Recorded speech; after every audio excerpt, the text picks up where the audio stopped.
дар мавҷ барномаи иттилоотии хабар.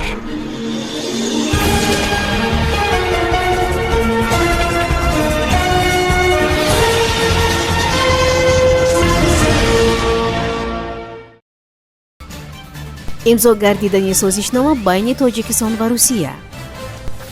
дар Наврӯз сокинон чанд рӯз истироҳат мекунанд. мулоқот бо директори кулли корхонаи муштараки Зарафшон. таваҷҷӯҳи ҷиддӣ ба кишти картошка. дар шаҳри Душанбе мусобиқаи байналмилалии Гранд Слам оид ба гӯштани ҷудо баргузор мегардад. ғолибони мусобиқаи байналмилалӣ оид ба футбол муайян шуданд. рӯзҳои ҷашни Наврӯз обу ҳавои Тоҷикистон чӣ гуна мешавад?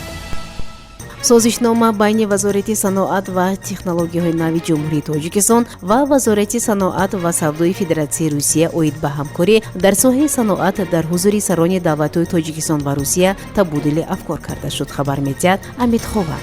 ин санад бо мақсади таҳким ва густариши ҳамкории судманд байни Тоҷикистон ва Русия дар самти рушди соҳаи саноат ва технологияҳои нав барои фароҳам овардани заминаи устувор бобати истифодаи босамари зарфияту иқтидори ҳамкорӣ ва мусоидат ба танзими муштараки намоишгоҳи маҳсулоти саноатӣ ба имзо расонида шуд. ҳамзамон он бо ҷалби сармояи хориҷӣ, ворид намудани технологияҳои нави истеҳсолӣ ба соҳаҳои саноати сабук, хӯрокворӣ, кимиё, сохтмон, маъданҳои кӯҳӣ ва мошинсозӣ тавассути таҳияи лоиҳаҳои муштарак ва татбиқи амалии онҳо барои ба кор даровардани иқтидори нави саноатӣ ва ба ин восита зиёд намудани ҳаҷми истеҳсоли маҳсулоти саноатӣ рақобатпазири ба содирот нигаронида мусоидат менамояд.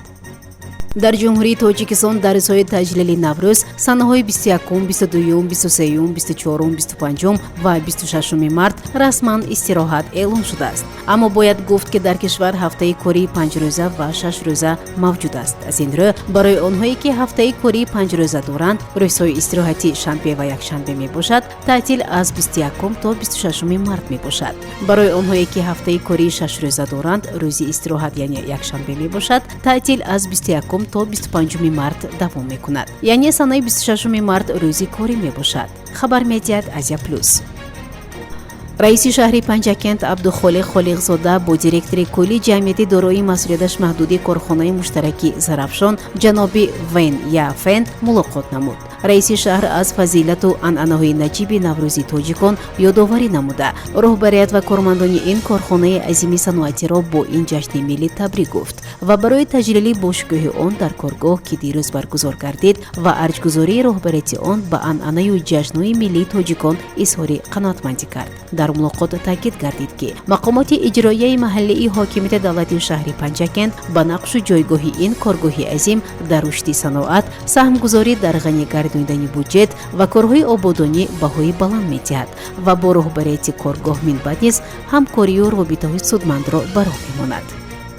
масъалаҳои истифодаи босамари заминҳои кишт, таъмини дурнамои кишти баҳорӣ аз ҷумла картошка дар маҷмӯъ иҷрои ҳадафҳои амнияти озуқаворӣ дар заминаи дастуру супоришҳои пешвои муаззими миллат сарвари давлат муҳтарам Эмомалӣ Раҳмон ва рафти иҷрои дастуру вазифаҳое ки гурӯҳи кории ҳукумати кишвар ҳангоми боздид аз шаҳри Панҷакент баён дошта буд, дар ҷамъ омад бо иштироки раиси шаҳри Панҷакент Абдухолиқ Холиқзода, ҳайати гурӯҳи кории кумитаи давлатии идораи замин ва геодезии ҷумҳурии Тоҷикистон дар раъси муовини раиси кумита Мирзовалӣ Сафар Маҳмудзода, кормандони раёсати кишоварзӣ, идораи давлатии беҳдошти замин ва обёрӣ, раисони ҷамъиятҳои деҳот ва хоҷагоҳи деҳқонӣ, масъулони мақомоти иҷроияи маҳаллии ҳокимияти давлати шаҳр мавриди баррасӣ қарор гирифт. зимни гузориши муовини раиси кумитаи мазкур аз натиҷаҳои боздиди гурӯҳи корӣ аз истифодаи замин ва кишти картошка ва пурсиш аз раисони ҷамъиятҳои деҳот, хоҷагоҳи деҳқонӣ оид ба рафти омода намудани заминҳо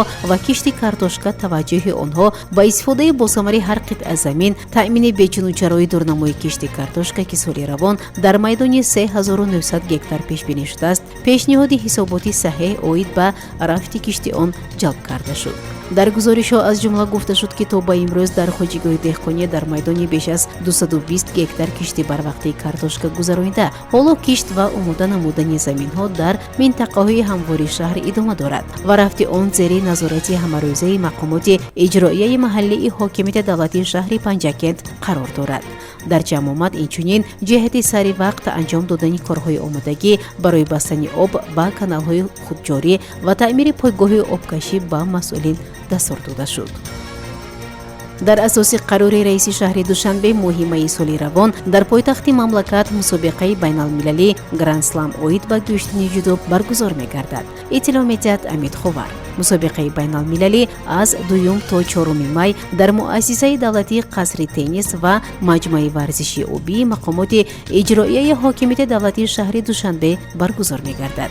ҳадаф аз баргузории мусобиқа ташвиқу тарғиби тарзи ҳаёти солим, таъмини оммавияти варзиш ва солимгардонӣ мебошад.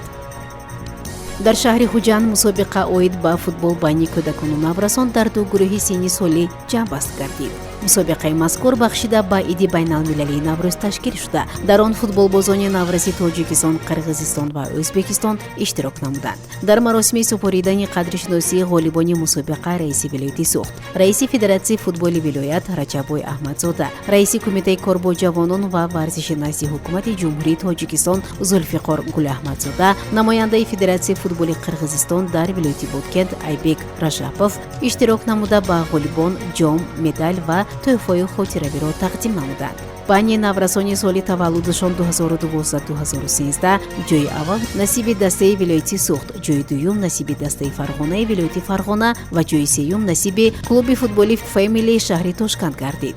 байни наврасони соли таваллудашон 2014-2015 ҷойи аввалро клуби футболи Суғд 87 шаҳри Хуҷанд, ҷойи дуюмро клуби футболи Спартаки шаҳри Тошканд ва ҷойи сеюмро дастаи вилояти Суғд соҳиб гардиданд.